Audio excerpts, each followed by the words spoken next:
분들은 이제 법신, 보신, 화신 어, 많이 들어봤죠? 법신, 보신, 화신, 삼신이라고 그러는데요.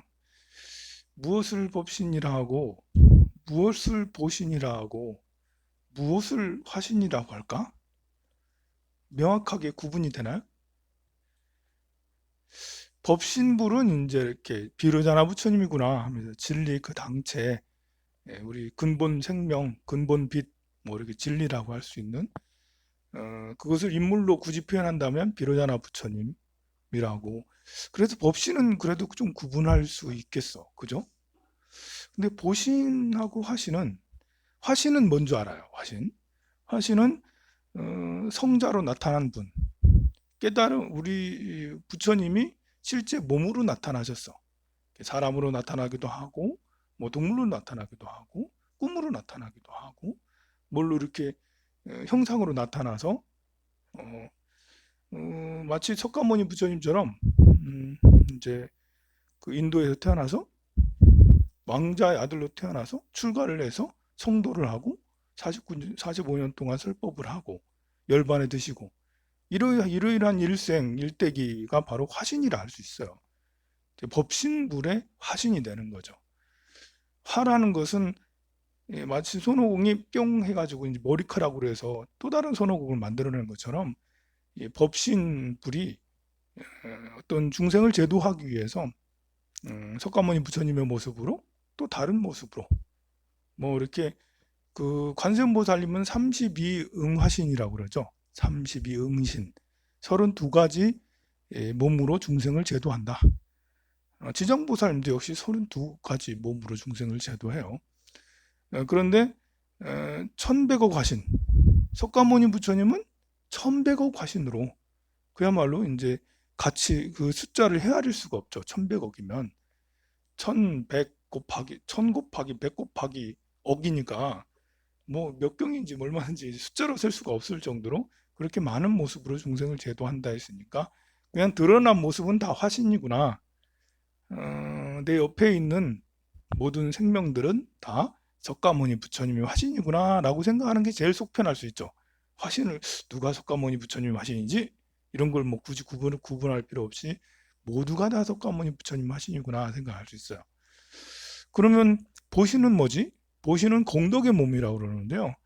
그냥 쉽게 구분하면 보신을 너무 복잡하게 얘기하면 힘들어. 좀 쉽게 생각을 해서 그냥 관세음보살님 같은 분이 보신이구나. 지장보살님 같은 분이 아미타 부처님, 약사열의 부처님 이런 분들이 보신 내 몸으로 중생을 제도하는구나 생각을 하면 제일 좋아요. 관세음보살님, 아미타 부처님, 지장보살님 모두 다 이제 이렇게 법신이기도 하고 화신이기도 하고 그런데 이렇게 그 중간 이렇게 공덕의 몸으로 관세음보살님, 자비의 몸으로 원력의 몸으로 지장보살님, 실천행의 모습으로 보현보살님, 그리고 지혜의 모습으로 문수보살님 이렇게 이제 공덕의 화신으로 어떤 공덕을 지어서 생겨난 그게 보신이라고 할 수가 있어요. 우리는 일상생활 속에서 우리 법신과 보신과 화신 이런 이제 부처님을 느끼면서 살아가는 게 제일 좋아요.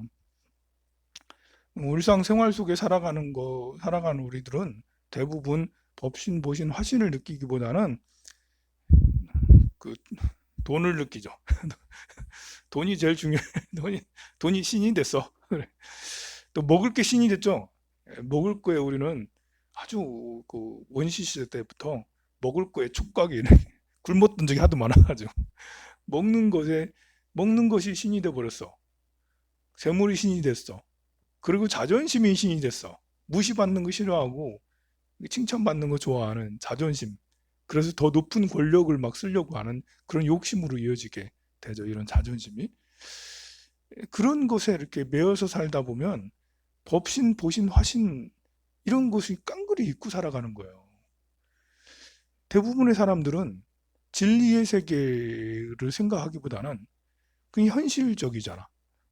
직장 생활을 해야 되고 경제 생활을 해야 되고 또 자녀 양육을 해야 되고 뭐 여행도 다녀야 되고 몸이 건강해야 되고 이런 것에만 신경을 쓰고 살아요. 우리는 조금만 더 생각을 해보면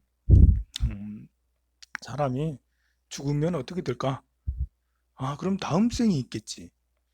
왜냐면 전생이 있으니까 현생이 있잖아.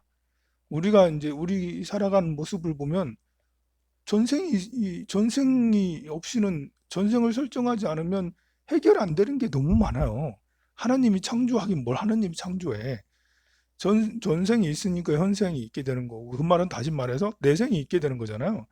근데 그 전생의 그 모습이 사람으로 살아갈 수도 있고, 지옥에도 있었을 수도 있고, 또 동물의 모습으로 있을 수도 있고, 그리고 천상에 있었을 수도 있고, 아귀의 세계에 있었을 수도 있었다라는 거죠.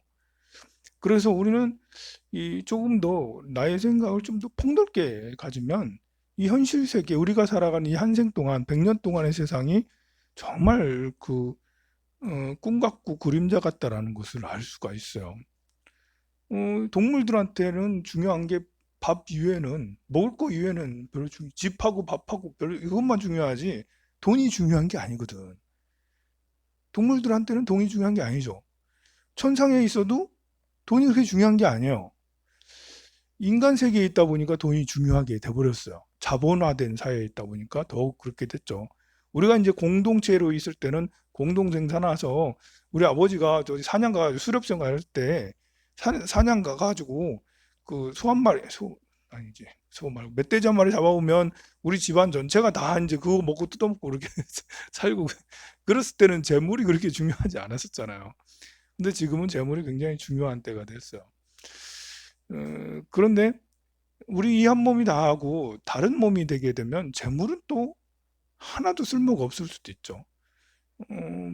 금방이라도 이제 이렇게 내 몸이 죽고 나면 그러면 49일 동안 중음신으로 있는데 하나도 안 중요해 돈이. 49일 동안 중음신으로 있는 데는 돈이 하나도 안 중요해요. 저 강을 건너는데 필요한 것은 돈이 아니에요. 우리는 노잣돈이라고 돈을 여기다 놓지만 저 강을 삼도하를 건너는데 중요한 것은 공덕이죠. 마음이 얼마나 지혜로운가, 얼마나 복을 많이 지었나. 그걸로 저 삼도하를 넘어갈 때 누구는 아주 목적지근한 큰 배를 타고 가는 거고, 누구는 혼자 헤엄쳐서 가야 되는 거고, 어려운 게 복에 따라서 쉽게 가는 사람이 있고, 그렇지 힘들게 가는 사람이 있는 거죠. 그 재물이 하나도 소용되지 않아. 염라대왕 앞에서 이렇게 심판을 받는데 재물이 뭐가 중요하겠어요? 재판비를 받을까 염라대왕이? 염라대왕은 재판비를 받는 분이 아니에요. 우리 현실 세계에서는 재판비를 받지만 판사한테 돈을 줘야 되지만 거기는 안 그렇다고요. 그러니 재물이라는 것이 우리 이 한 생을 살아가면서 있는 그 그림자 같고 꿈 같은 것이구나. 재물을 모으지 말라는 건 아니에요. 그러나 환 같고 그림자 같고 꿈 같다는 것을 알아야 돼. 안 그러면 너무 이렇게 힘들어요. 힘들어. 사람과의 관계, 우리가 이제 재물에 머리를 계속 쓰고 있다면 계속 통장을 보면서 통장이 마이너스가 되고 플러스가 되고 마이너스가 되고 플러스가 되고 마이너스가 되면 힘들고 플러스가 되면 조금 낫고 막 이렇게 그게 왔다 갔다 하고 그러니까 너무 힘들어요. 거기에 너무 신경을 많이 쓰면 마이너스가 되면 마이너스가 되는갑다 하고 플러스가 되면 플러스가 되는갑다 하고 이제 그냥 신경 꺼놓고 그냥 일을 열심히 해서 한 달 열심히 해서 좀 아껴가면서 쓰면 좀 되겠지 하고 이제 이렇게 해야지. 계속 하루에 이자까지 얼마 몇 원, 2원, 3원까지 다 해가지고 맨날 이렇게 하고 있으면 힘든 거예요. 재물만 그런 게 아니래요. 인간관계도 마찬가지예요.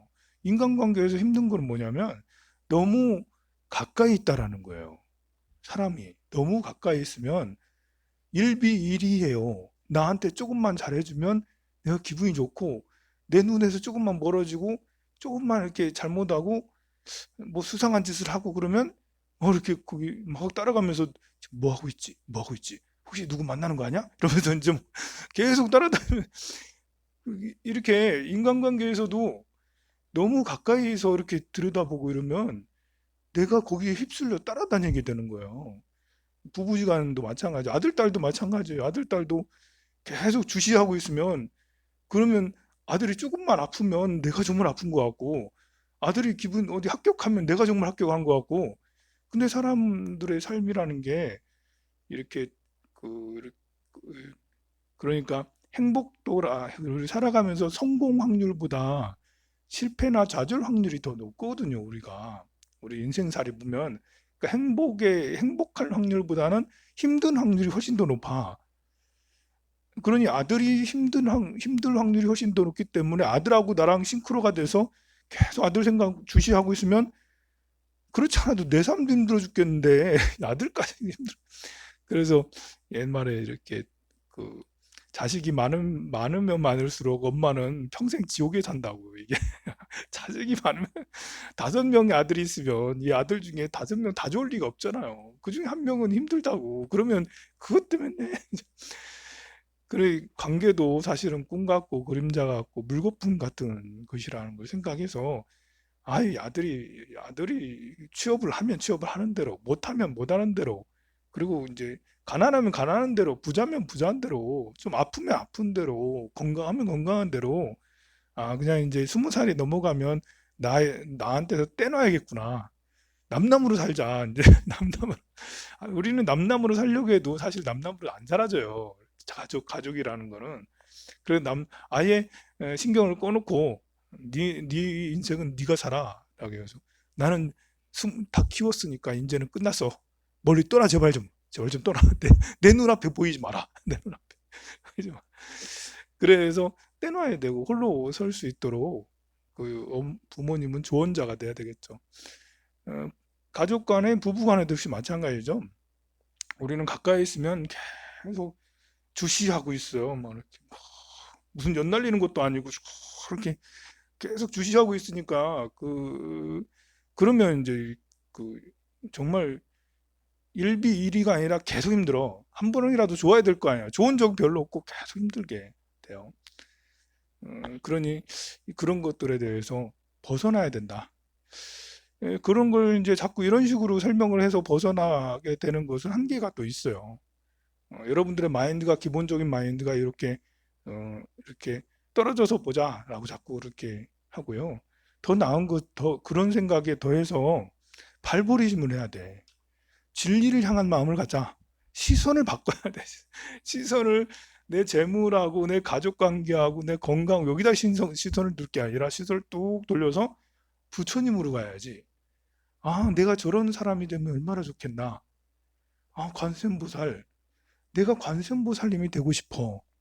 그래서 관세음보살 하면, 관세음보살 연불 할 때 어떻게 생각해야 되냐면, 내가 관세음보살이라고 생각을 해야 돼요. 내 마음에 적의가 없어. 내 마음에 시비 분별심이 사라졌어. 내 마음에는 자비로움으로 가득하지. 왜냐하면 관세음보살님이 내 안에 들어왔으니, 이제는 살생투도 사업 망어기여 이런 업장들도 다 사라졌지. 이 순간 관세음보살 연부를 하고 있는 이 순간은 내 온몸이 빛으로 가득 찼어.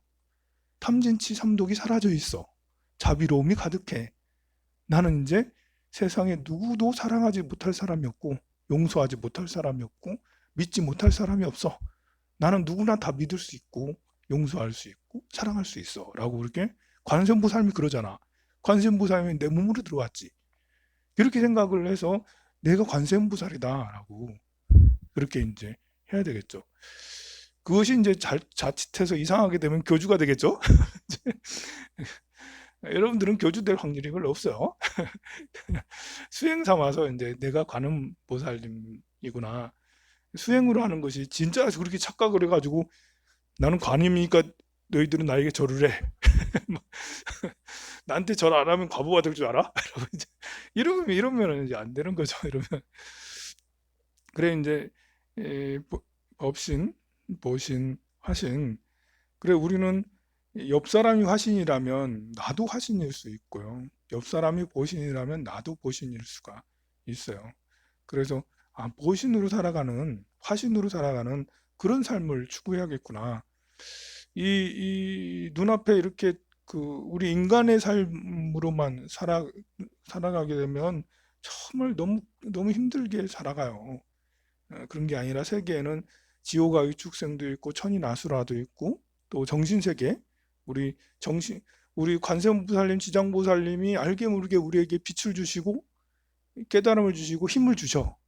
우리 지구라는 세계가 더 이상 탁해지지 않고 더 이상 나빠지지 않게 하는 것은 저 이렇게 불보살님이 계셔서 우리를 더 이상 탁하지 않게 악하지 않게 좋은 깨달음의 길로 인도해 주시는구나.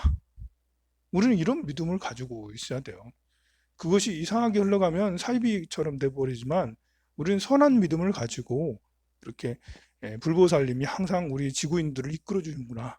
그래서 이끌어 주시는 불보살님에게 예배하고 공경하고 그 앞에서 참여하고 나도 당신과 같은 분이 될 거예요. 이렇게 늘 서원하는 것은 참다운 불자라고 할 수가 있습니다. 그래서 여러분들이 앞으로는 자꾸 현실은 정말 쉽지가 않아요. 그래서 현실에서 벗어나기는 정말 어려운데요. 그래도 현실은 꿈 같구나, 그림자 같구나, 그리고 물거품 같다라는 것을 반드시 늘 생각을 하면서 자꾸 마음을 내려놔야 돼요. 그래야지 내려놔. 그래야지 돈 없어도 떵떵거릴 수가 있고요. 그래야지 몸이 아파도 잘날 수가 있고요. 그래야지 나이가 들어도 똑똑거릴 수가 있는 거예요. 그런 것이 중요한 게 아니기 때문에 더 중요한 것은 지혜예요. 우리가 죽고 나면 하나도 이게 외모나 그 나이나 아니면 재물이나 다 쓸모없는 모래성처럼 주르르 다 무너지고 새로운 죽음신으로 태어날 텐데 지혜로우면 내가 수행한 게 있으면 죽음신도 정말 멋있고 고강한 그 훌륭한 죽음신이 될 수가 있고 역시 다음 생도 그럴 수가 있어요. 이 생에 내가 특히 못생긴 게 한이다. 재물이 없는 게 한이다. 라면 재물이나 못생긴 이런 것에 집중하기보다는 마음을 더 닦아서 수행을 하는 것이 더 낫습니다. 성불하세요. 오늘 초하루인데 너무 빨리 했나?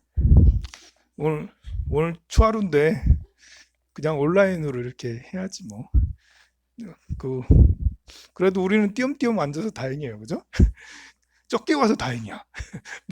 많이 오면 교회처럼 그 경기도였던 교회는 그 행정명령 받았다던데 너무 제일교회인가 무슨 교회는 너무 많이 와가지고 그 사회 거리를 지키지 못했다면서 너무 많이 와가지고 그랬대요. 어제는 그 미국 연준에서 그 양적 완화를 한다고 그러니까 돈을 뭐 무한대로 찍어가지고 미국 채권을 사겠다라고 그렇게 발표를 했어요. 어제 밤늦게. 그 말은 뭐냐면 이제 우리나라 한국은행에서 이제 원화를 5만 원짜리를 계속 찍어서 우리나라 국채를 사겠다 이 말이거든요. 근데 우리나라가 그렇게 하면 인플레가 너무 심해져서 5만 원짜리 가지고 가봐야 빵 하나밖에 못 사게 되거든요. 그런데 이제 우리나라는 그렇게 할 수가 없어. 한국은행에 돈 찍어서 채권을 사겠습니다. 이렇게 할 수가 없거든요. 근데 미국은 가능해. 그 미국은 정말 난 미국 정말 깡패예요. 정말 깡패. 전 세계 나라에 삥 뜯는 거야 완전히. 자기네 나라 달러를 온 세상에 다 쓰게 해놓고는 자기가 급할 때는 달러를 마구마구 찍어내는 거예요. 마구마구 찍어내도 걱정이 별로 안 되지. 인플레 걱정이 별로 없어요. 물론 이제 그것이 10년이 되고 20년이 되고 30년이 되면 달러가 이제 기축통화 역할을 못해서 금이나 아니면 뭐 중국 위안화나 일본 엔화나 이런 것으로 기축통화로 바꾸겠지만 아직까지는 달러가 여전히 뭐 이번에 봐봐요. 경제 위기가 생기니까 전부 다 달러로 바꾸겠다고. 금도 필요 없대. 전부 다 달러를 바꾸겠다 해가지고 우리나라 원화 가치가 정말 하락하고 계속 달러 값이 올라갔잖아요. 그런데도 불구하고 연준에서는 엄청나게 찍어가지고 채권을 사겠다고. 그래서 자기네 위기를 그런 식으로 극복을 하겠다라는데 어쨌든 미국이라도 좀 이렇게 편안해지면 다른 나라들도 안정을 찾을 수 있으니까 뭐 그렇게라도 안정을 찾아야 되겠지만 그런 건 좀 그러긴 해요. 어제는 또 이제 트럼프 대통령이 2조 달러를 풀어가지고 온 국민에게 100만 원, 1000달러씩 뭐 2번씩 주겠다라고. $1,000 두 번 주면 어떻게 200만 원, 300만 원 온 국민에게 다 주겠다라고 그랬거든요. 그런데 의회에서 그게 통과 못했어요. 의회에서 부결됐어요. 그러니까 아무리 트럼프가 하고 싶어도 의회에서 통과를 시켜줘야지. 우리나라도 똑같잖아요. 우리나라도 문재인 대통령이 온 국민에게 100만 원 주겠습니다. 라는 말을 못하고 있잖아. 하고 싶어도. 왜냐하면 그 얘기했다가 하는 이제 반대하는 당들이 있어서 부결될 게 뻔하니까. 근데 다른 이렇게 미국도 그렇고 다른 나라도 그렇고 국민들한테 뭐 50만 원이든 100만 원이든 200만 원이든 이렇게 계속 이렇게 준다는 나라들이 많아져요. 사실 우리나라도 저는 그게 꼭 필요하다고 생각해요. 단순하게 생각하면 국민들한테 100만 원 준다는 게 무슨 사회주의냐, 뭐 이상한 나라네? 이렇게 할 수 있겠지만 조금만 더 깊이 생각을 해보면 사실 뭐 50조를 푼다고 해도 우리한테 들어오는 돈이 없잖아. 그 정부에서 이게 50조 풀고 10조 풀어서 여러분들 돈 받아본 적 있어요? 여러분들한테 오는 건 하나도 없어요. 그런데 정말 실질적으로 필요한 것은 서민들에게 실질적으로 필요하기 때문에 꼭 사회주의고 이런 생각할 게 아니라 제가 생각할 때는 온 국민한테 100만 원 주는 것이 더 합당하다고 생각해요. 물론 지역 화폐를 줘야 되겠죠. 지역에 있는 그 다른 건 쓰지 못하고 지역의 소상공인들한테 쓸 수 있는 그런 걸 카드로 해가지고 주는 그런 것이 제일 현명하겠죠. 뭐 이렇게 계속 경제 부양 정책을 계속 쓰고 있는데 뭐 지금 백약이 무효되는 것 같아요. 왜냐하면 공장들이 지금 전 세계 공장들이 가동 중단을 하고 있고 지금은 인도네시아까지 동남아시아까지 지금 계속 확진자들이 엄청나게 늘고 있어요. 동남아시아 이렇게 다 하면 인구 10억이거든요. 이 10억에 따뜻하면 괜찮을 줄 알았더니 그게 아닌가 봐. 동남아시아에 퍼지기 시작하면 거기에 또 공장들이 엄청나게 많은데 유럽 공장 문 닫고 미국 공장 다 문 닫았고 동남아시아 공장 문 닫고 이러면 세계 경제가 스톱되고 막 그래요. 그래서 어쩌면 대공황이 생길 수도 있는 위험이 있어요. 그래서 한 1, 2년 정도는 정말 고생할 수도 있어요. 안 그러면 제일 좋죠. 우리가 초하루 기도로 세상이 공황이 되지 않고 행복한 세상이 될 수 있도록. 그리고 아무리 세상이 공황이 되어도 다 꿈 같고 불거품 같은 것들이에요. 우리는 진리를 향해 부처님을 향해 나아가는 게 제일 좋을 것 같습니다.